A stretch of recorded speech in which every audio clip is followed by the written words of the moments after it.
Bom dia! Nosso grupo é composto por Ana Beatriz, Ana Clara, Eliseu, Lívia Oliveira, Maria Eduarda.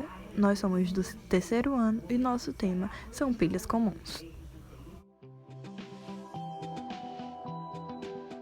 Bom, para entendermos o que são essas pilhas, nada melhor do que entender também como era sua estrutura, com quem foi criada e como ela funciona. Gente, de contrapartida, uma pilha nada mais é do que um dispositivo basicamente formado por zinco e carbono, no caso da pilha comum, também conhecida como pilha seca e pilha de Lancashire, sendo esse o seu inventor, era um engenheiro francês, que no ano de 1866, perdão pelo erro, inventou essa pilha, sendo considerada atualmente a pilha mais antiga do mercado. Essa pilha era basicamente formada por carbono e por zinco, sendo o zinco o polo negativo e o carbono o polo positivo. Bom, como já foi dito, a pilha nada mais é do que um dispositivo que contém corrente elétrica, e essa corrente elétrica se dá a partir dessas reações de oxirredução devido aos elementos metálicos que contém na sua estrutura. E a primeira pilha, a pilha comum, foi inventada por, como eu já disse, esse francês, e tinha basicamente essa estrutura, formada por um envoltório de zinco, que é chamado também de anodo. Essa parte aqui está colorida na parte da cor rosa. É formado por uma barra de grafite, uma barra central de grafite, chamada de cátodo, e é formada também por uma pasta, basicamente de carvão em pó e outros elementos. Bom, essa pilha ela não pode ser recarregada, pois no seu uso ocorre uma semi-reação de redução irreversível. Com isso, a pilha cessa para o seu funcionamento quando o dióxido de manganês acaba. Também é importante ressaltar que nessas pilhas podem haver um vazamento. Geralmente é quando a gente sente aquela pilha com um líquido ao redor e tudo mais. Isso ocorre porque ocorrem reações de redox nessas pilhas. E quando o cilindro é rupturado, ou seja, quando há uma ruptura nesse cilindro da pilha, a pasta corrosiva é liberada. E lembrando que essa pasta corrosiva também é muito tóxica e perigosa.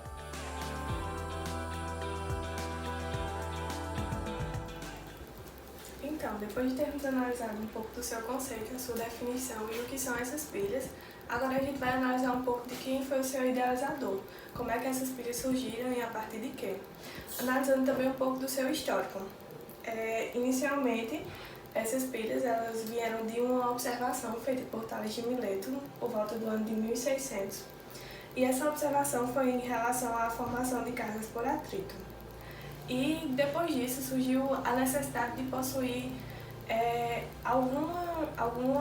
algum aparelho elétrico que tivesse a mesma função que uma pilha. Depois disso veio o Henry com o seu estudo de cargas elétricas.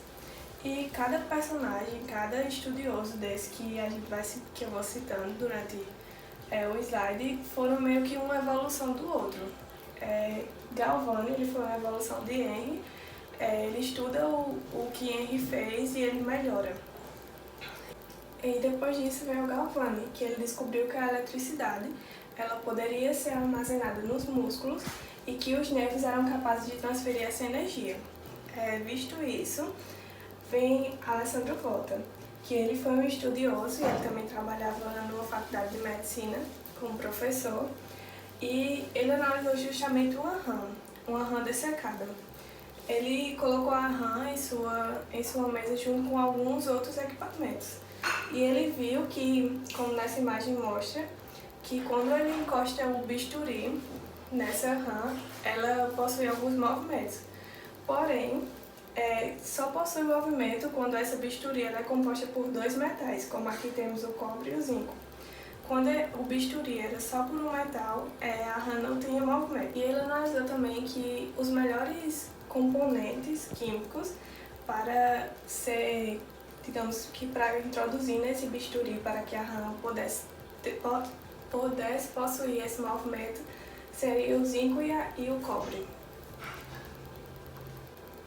E a partir daí, ele analisou que essa RAM, que estava dessecada, ela funcionava somente como um detector de potenciais elétricos. E quando entrava em contato com o mesmo metal, os músculos não se contraíam. Foi realmente o que eu disse. Quando ele colocava somente um metal no seu bisturi, essa RAM ela não se movimentava. Mas quando ela adicionava, por exemplo, o zinco e o cobre, que foi o que ele analisou que era melhor, que se encaixaria melhor nessa situação, ele viu que a RAM possuía movimento. E isso se sucedeu por volta do ano de 1800. Alessandro Volta, ele foi uma inspiração para diversos pesquisadores que vieram depois dele. E ele empilhou discos, como tem essa daqui, que é chamada pilha de Volta. Ele empilhou discos uma sobre a outra e a partir daí surgiu o nome de pilhas. Justamente por esse empilhamento. Criou um estudo e ele fez uma frase em relação a isso, que é: o fluxo de cargas geradas são resultado da conversão de energia química em elétrica. Que a partir daí é justamente essa evolução, vai haver uma evolução de acordo com esse estudo que foi feito por Volta. E essa evolução é justamente a nossa pilha comum, a mais simples. E John Frederick Daniell, que é bem conhecida como a pilha de Daniell, que é justamente essa, ele fez uma evolução de acordo com aquilo que Alessandro Volta tinha criado, de acordo com a pilha dele. E daí ele utiliza a mesma pilha que Volta tinha criado, porém ele muda a sua solução. Que agora ele usa a solução de sulfato de cobre e justamente nessa junção. E essa pilha ela possuía duas extremidades, que era a positiva e a negativa. Ela também possuía um fio condutor e nós vamos entender mais à frente os componentes e o que tinha realmente nessa pilha.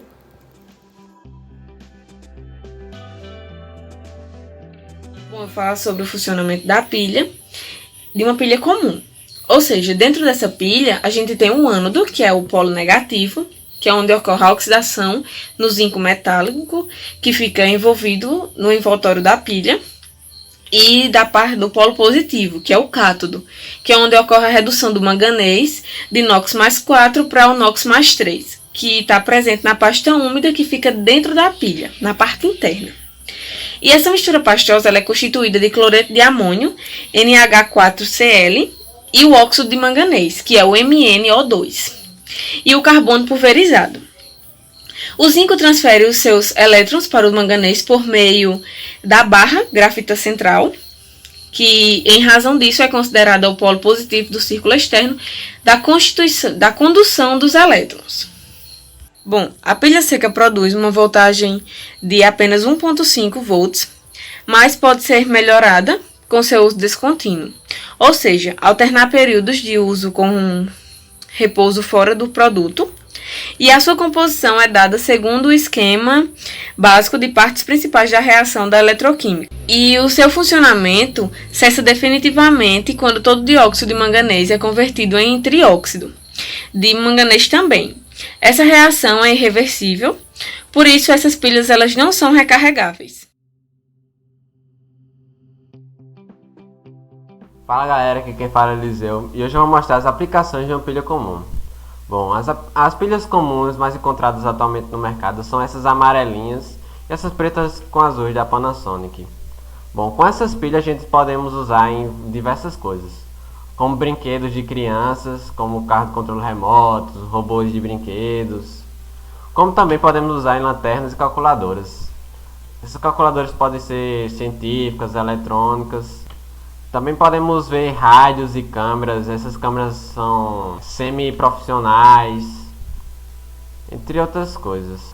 Dispositivos eletrônicos gerais, como controle de televisão, relógio de parede, controles de Xbox, entre outros eletrônicos gerais. E é isso. Obrigado.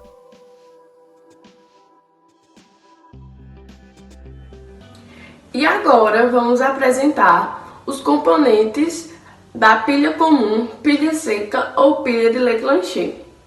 Ela é composta por zinco, uma barra de grafita e também por uma pasta úmida. Nessa pasta úmida vai conter MnO2, que é o dióxido de manganês. Também vai ter NH4Cl, que é o cloreto de amônia.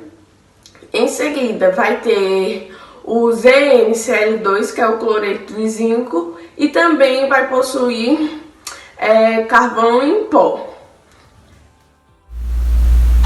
Agora, exibindo essa imagem, podemos ver melhor onde está cada componente. O zinco está representado pela cor roxinha e ele é um envoltório de zinco. A barra de grafita está representada na cor cinza, meio preto, e a pasta úmida está representada pela cor amarela.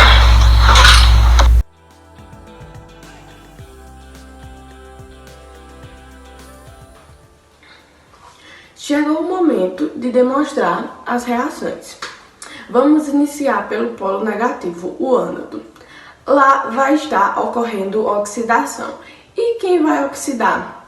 O zinco. O zinco vai estar perdendo 2 elétrons, segundo a semi-reação a seguir, que vai ser zinco sólido formando zinco 2+, mais 2 elétrons. Para melhor visualização, vamos deixar a semi-reação escrita a seguir.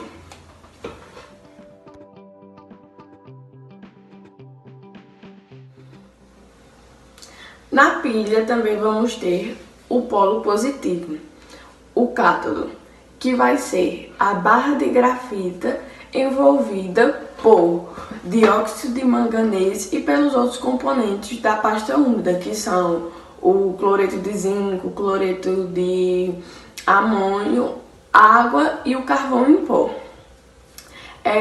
Essa barra de grafita vai conduzir os elétrons perdidos pelo zinco até o dióxido de manganês, que vai reduzir e formar o trióxido de manganês, segundo a semi-reação a seguir.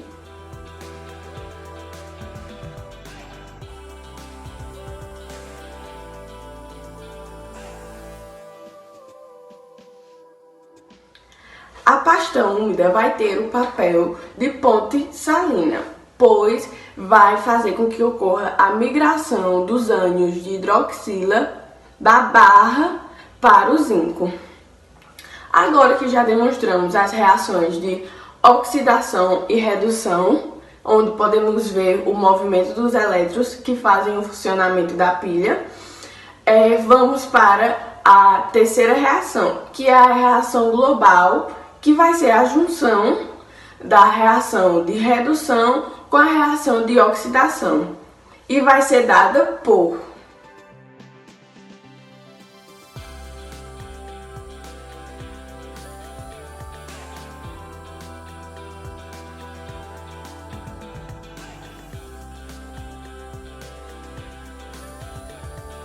Agora vamos falar de alguns exemplos que estão bem presentes em nosso cotidiano e que nesses exemplos estão empregadas nossas pilhas. Vamos citar como exemplo os controles remotos, as máquinas fotográficas, os rádios, os jogos eletrônicos e também os telefones celulares. Esses são apenas alguns exemplos, mas existem diversos. E esses aparelhos, ou esses dispositivos que eu acabei de falar, eles têm a capacidade de transformar uma energia química em uma energia elétrica. E eles fazem isso através da reação de oxirredução. E agora a gente vai falar um pouco, vou mostrar a vocês a referência bibliográfica. E é isso, obrigada.